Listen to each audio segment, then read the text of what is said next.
सोते हुए उस मासूम बच्चे को देखकर सरदार को उस पर बहुत तरस आया। उसने वह चिट्ठी फाड़ दी और उसकी जगह एक नई चिट्ठी लिखकर उसमें रख दी। उस नई चिट्ठी में लिखा था, जैसे ही यह लड़का राजमहल में पहुंचे तुम इसका विवाह राजकुमारी से कर देना। ये कार्य मेरे लौटने से पहले पूरा हो जाना चाहिए। इतना लिखकर सरदार ने वह पत्र उस लड़के के पास में रख दिया और सुबह होने से पहले ही डाकू वहाँ से चले गए। सुबह जब वह लड़का सोकर उठा तो उस बूढ़ी ने उसे कुछ जलपान कराया। फिर वह लड़का राजमहल की ओर चल पड़ा। राजमहल पहुंचकर उसने वह खत रानी माँ तक पहुंचा दिया। रानी ने जब खत पढ़ा तो उसे बड़ा आश्चर्य हुआ कि राजा ने यह कैसी आज्ञा दी है, एक अनजान लड़के से अपनी राजकुमारी का विवाह करने की। रानी ने देखा कि खत पर राजा की साक्षी मोहर लगी हुई थी, इसलिए उसने सोचा कि यह कोई धोखा भी नहीं हो सकता।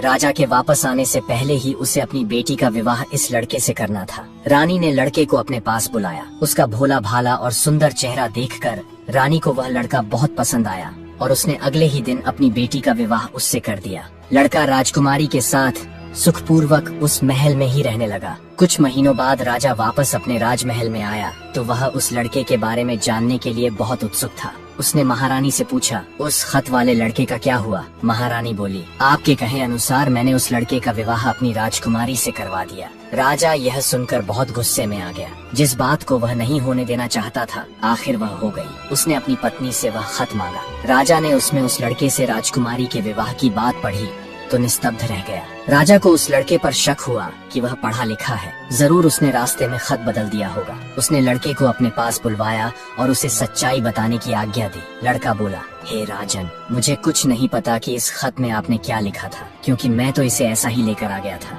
हाँ, जंगल में मैंने एक पुराने घर में रात जरूर गुजारी थी, क्योंकि मैं राजमहल का रास्ता नहीं ढूंढ पाया और जंगल में भटक गया था। राजा को उस लड़के की बात पर विश्वास नहीं हुआ। वैसे भी राजा को उस लड़के से बहुत नफरत थी। वह नहीं चाहता था कि उसकी बेटी से शादी करने के बाद वह इस राज्य का राजा बने। वह लड़के से बोला, मेरी गैर हाजिरी में रानी ने मेरी बेटी की शादी तुझ कंगाल से कर दी है, पर मैं इस शादी को तब तक अपनी सहमति नहीं दूंगा जब तक तू मुझे शैतान के 3 सोने के बाल नहीं ला कर देगा। जब तू वो 3 सोने के बाल मुझे देगा तभी सही मायनों में उसका पति बन पाएगा। राजा ने यह असंभव शर्त इसलिए रखी थी ताकि वह लड़का सोने के 3 बालों की तलाश में कहीं मर खप जाए। लड़के को पता था अगर वह राजा की बात नहीं मानेगा तो राजा उसे मरवा देगा, इसलिए उसने सोचा कि क्यों न कोशिश की जाए, शायद वह सोने के 3 बाल लाने में सफल हो जाए। अगले दिन वह सुबह बहुत जल्दी उठकर सोने के बाल ढूंढने के लिए निकल पड़ा। चलते चलते वह एक बड़े शहर में पहुंचा। शहर के प्रवेश द्वार पर एक बड़ा सा गेट था जहाँ हथियारों से लैस सिपाही पहरा दे रहे थे। सिपाही ने उस लड़के से पूछा, यहाँ तुम्हारा क्या काम है? क्या तुम कुछ समझते और जानते भी हो? लड़का बोला,